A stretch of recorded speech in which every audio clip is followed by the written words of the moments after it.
Remember where Diana is at this particular point in her life. She knows, without question, that her phone has been well and truly tapped, and the resulting conversation broadcast to the world. It's what, back in the day, people will be familiar with the name Squidgygate. It was called Squidgygate because her the chap she was talking to at the time, the pet name that he used for her was Squidgy. And this was printed in the Sun, etc. So Diana knows that there was Charles stuff as well, wasn't there? The Charles, was it like a period thing that he said stuff like, I want to be in your... Well, that was exactly. Well, that was a wholly separate tape, but this was a conversation between Charles and Camilla, and the what did he say? I'm so unfortunate. I'm like a tampon that won't flush away. Oh, that was with Camilla, was of course that makes sense. Was yes, but yes, I mean those two recorded and leaked phone calls happened within literally a space of just a few months in 1992.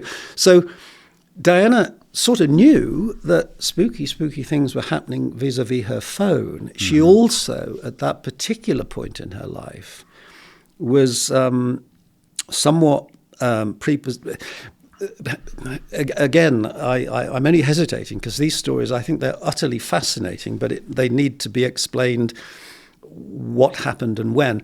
Diana had a brief relationship with one of her bodyguards, a chap called Sergeant Barry Manakee.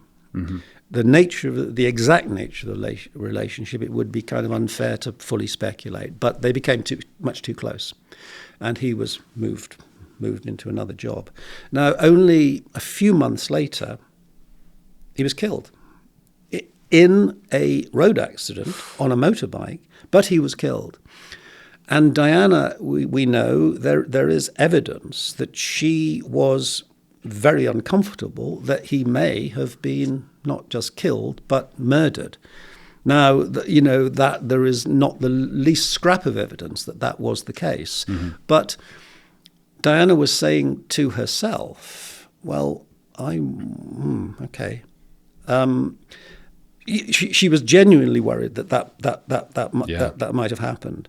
So, as I say, when somebody from the BBC comes along with documents to prove it and tells you this sort of stuff, you say to yourself, you've got to fill in the sort of little bit of scenario here.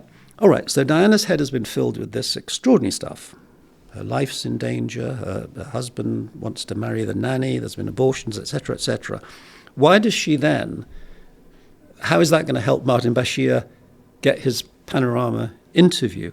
Well, the reason is this, that Diana had been made to believe, to think, brought to believe that what she should do is go on television, not reveal all these incredible secrets that had been divulged, keep all them under your hat, but just go on television and make it absolutely clear to Buckingham Palace, the audience, no, but to Buckingham Palace, and in Diana's words, I am not going anywhere.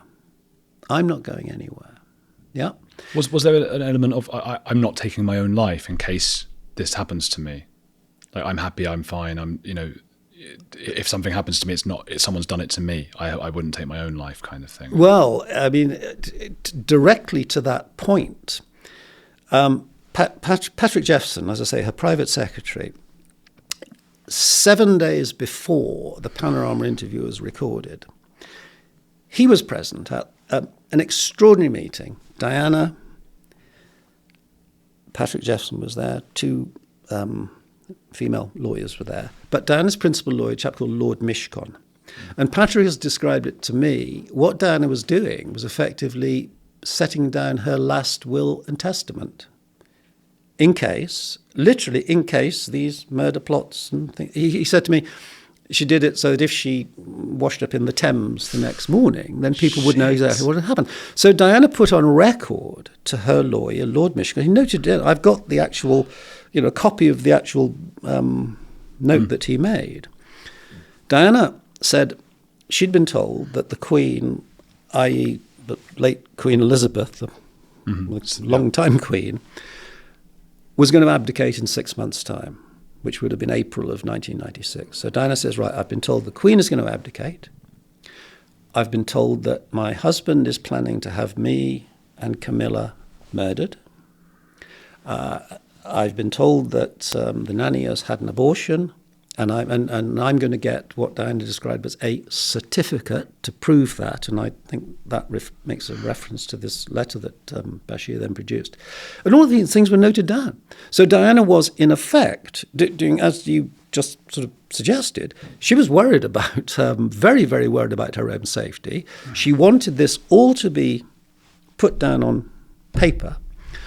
7 days later, she goes in front of the BBC camera to do the interview that many people have seen, the panorama interview. What she doesn't say in that interview, the stories she doesn't tell in that interview, are any of these extraordinary stories that she's just insisted that her lawyer puts on paper.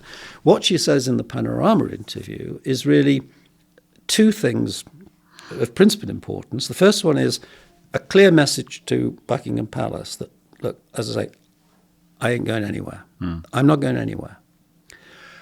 And the second thing, when Bashir asks her, do you think your husband, as he was then Prince Charles, do you think he should be king?